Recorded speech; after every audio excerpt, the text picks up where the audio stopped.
하나님이 주신 말씀은 구약성경 시편 15편 1절에서 5절까지의 말씀, 우리 한 목소리로 합독하겠습니다. 여호와여, 주의 장막에 머무를 자 누구 오며 주의 성산에 사는 자 누구 오니이까? 정직하게 행하며 공의를 실천하며 그의 마음에 진실을 말하며 그의 혀로 남을 허물하지 아니하고 그의 이웃에게 악을 행하지 아니하며 그의 이웃을 비방하지 아니하며 그의 눈은 망령된 자를 멸시하며 여호와를 두려워하는 자들을 존대하며 그의 마음에 서원한 것은 해로울지라도 변하지 아니하며 이자를 받으려고 돈을 꾸어주지 아니하며 뇌물을 받고 무죄한 자를 해하지 아니하는 자이니 이런 일을 행하는 자는 영원히 흔들리지 아니하리이다. 아멘. 여러분, 부정부패란 단어를 잘 아시죠? 부정부패, 이 단어를 들으면 먼저 떠오르는 어떤 것들이 있으신가요? 아마도 가장 먼저 뉴스에 나오는 정치인이나 기업인들, 또 많은 탈선들로 부당이득을 취한 사람들이 떠오를 것입니다. 부정부패란 말의 사전의 뜻은 이렇습니다. 바르지 못하고 타락함, 이렇게 말하고 있고 그 설명은 또 이렇게 나와 있습니다. 부정부패는 사회 구성원이 권한과 영향력을 부당하게 사용하여 사회 질서에 반하는 사적 이익을 취하는 것을 말한다라고 설명합니다. 그렇다면 부정부패한 세상이 되지 않도록 저와 여러분이 곧 그리스도인들이 어떻게 살아가야 하는 것일까요? 오늘 성경을 통해 함께 알아보겠습니다. 오늘 시편 15편은 다윗이 쓴 시입니다. 다윗은 오늘 하나님께 간절하게 질문을 하고 있습니다. 1절입니다. 다시 함께 읽겠습니다. 여호와여, 주의 장막에 머무를 자 누구 오며 주의 성산에 사는 자 누구 오니이까? 아멘. 다윗은 지금 하나님께 비슷한 질문을 계속 하고 있습니다. 주의 장막에 머무를 자가 누구입니까? 주의 성산에 사는 자는 누구입니까? 이와 같이 비슷한 질문을 2번 한다는 것은 강조하고 있다는 것입니다. 지금 다윗의 질문의 요지는 하나님과 함께하는 사람, 즉 바르고 타락하지 않기 위해 어떻게 해야 하는지를 여쭈어 보고 있는 것입니다. 이어서 15편 2절입니다. 함께 읽겠습니다. 정직하게 행하며 공의를 실천하며 그의 마음에 진실을 말하며. 먼저 정직해야 한다고 말씀하고 계십니다. 나 자신을 속이지 않아야 한다는 말입니다. 다른 사람이 아닌 나부터 정직해야 한다고 말씀하십니다. 우리는 가장 먼저 나 자신을 속이지 않는 일에서부터 부정부패의 삶을 물리칠 수 있습니다. 속이지 않는 사람, 정직하게 행하며 공의를 실천하며 마음이 진실한 사람이 하나님과 함께 걷는 사람입니다. 정직과 공의는 말로 하는 것이 아니라 실천하는 것이라고 말씀하십니다. 삶으로 보여주는 것입니다.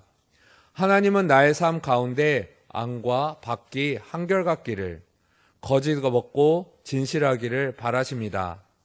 내가 나 자신을 속이지 않는 것이 가장 중요합니다.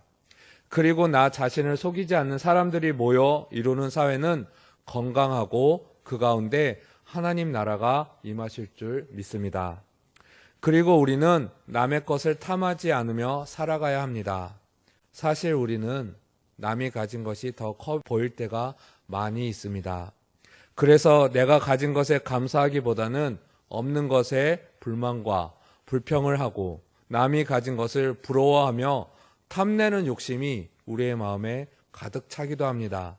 결국 이러한 마음은 개인의 부정부패로 끝나는 것이 아니라 사회의 부정부패의 씨앗이 됩니다. 이어지는 시편 15편 3절에서 5절까지의 말씀은 나와 이웃과의 관계에서 내가 어떻게 살아가야 하는지 강조해서 말씀하고 계십니다. 3절입니다. 함께 읽겠습니다. 그의 혀로 남을 허물하지 아니하고 그의 이웃에게 악을 행하지 아니하며 그의 이웃을 비방하지 아니하며. 아멘. 이 말씀은 먼저 남을 욕하지 말고 이웃에게 악을 행하지 말고 이웃을 비방하지 말라는 말씀입니다. 다시 말해서 다른 사람을 욕하지 않는 정직함과 다른 사람에게 악의를 가지고 행동하지 않는 공의로움과 다른 사람을 비방하지 않는 진실함이 우리가 부정부패한 타락의 길을 걷지 않고 바르게 살아가는 법입니다. 이어서 4절의 상반절입니다. 제가 읽겠습니다. 그의 눈은 망령된 자를 멸시하며 여호와를 두려워하는 자들을 존대하며 라고 말합니다. 망령된 자는 어떤 자인지 앞선 시편 14편에서 이렇게 얘기합니다. 하나님을 멸시하는 말과 행위를 두려움 없이 말하고 행하는 바로 그런 자를 망령된 자라고 얘기합니다. 그런 자들을 멸시하라는 것은 망령된 자들의 부정적인 영향이 나에게 끼치지 않도록 거리를 두라는 것입니다. 그래서 내가 함께 부정부패한 타락의 길을 걷지 않도록 말입니다. 반대로 하나님을 경외하고 그 뜻대로 살고자 하는 자를 존귀하게 여기라고 말씀하십니다. 하나님의 뜻대로 살고자 하는 사람들과의 관계 속에서 믿음의 올바른 영향을 받고 도전받으며 살 때 우리는 부정부패의 길을 걷지 않고 하나님 뜻에 합당한 길을 걷게 된다는 것입니다. 마지막으로 4절 하반절에서 5절까지를 함께 읽겠습니다. 15편 4절 그의 마음에부터 함께 읽겠습니다. 그의 마음에 서원한 것은 해로울지라도 변하지 아니하며 이자를 받으려고 돈을 꾸어주지 아니하며 뇌물을 받고 무죄한 자를 해하지 아니하는 자이니 이런 일을 행하는 자는 영원히 흔들리지 아니하리이다. 아멘. 아니하며 라는 표현이 계속 나옵니다. 우리가 하지 말아야 할 것들이 무엇인지 강조하며 말씀하고 계십니다. 약속을 어기지 아니하며 이자를 받으려고 돈을 빌려주지 아니하고 뇌물을 받고 무죄한 자를 해치지 말라는 말씀입니다. 즉 오늘 고통당하고 있는 이웃을 이용하여 나의 욕심을 채우지 말라는 것입니다. 오늘 시편의 말씀들은 우리가 살아가고 있는 이 사회를 좀 더 건강하고 올바르게 이끌어가길 원하는 하나님의 뜻입니다. 여러분, 우리 사회가 부정부패하지 않는 길은 바로 나부터 시작합니다. 가장 먼저 나 자신을 속이지 않고 다른 사람을 속이지 않고 그 어떤 이기적인 목적으로 이웃을 이용하지 않아야 합니다. 때론 약삭 빠르고 못된 사람이 또 이기적이고 남을 이용하려고 하는 사람이 탐욕과 욕심으로 가득 찬 사람이 정직하게 사는 사람들보다 더 빠르게 성공하고 앞서 나가는 것처럼 보일 때가 있습니다. 그래서 우리를 부정부패의 길로 유혹할 때가 많이 있습니다. 그러나 꼭 기억하시길 바랍니다. 정직함을 지키며 손해보는 것 같은 삶을 사는 사람들이 역사를 바르게 세워왔고 그러한 사람들의 섬김과 헌신이 변화의 힘이 되었습니다.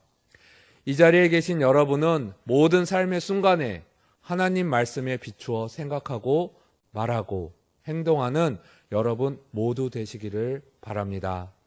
그래서 우리 사회 가운데 부정부패가 여러분들을 통해 사라지고 하나님 나라를 이끌어 가시는 삶이 되시는 삶을 살기를 이 아침 간절히 소망합니다. 함께 기도드리겠습니다.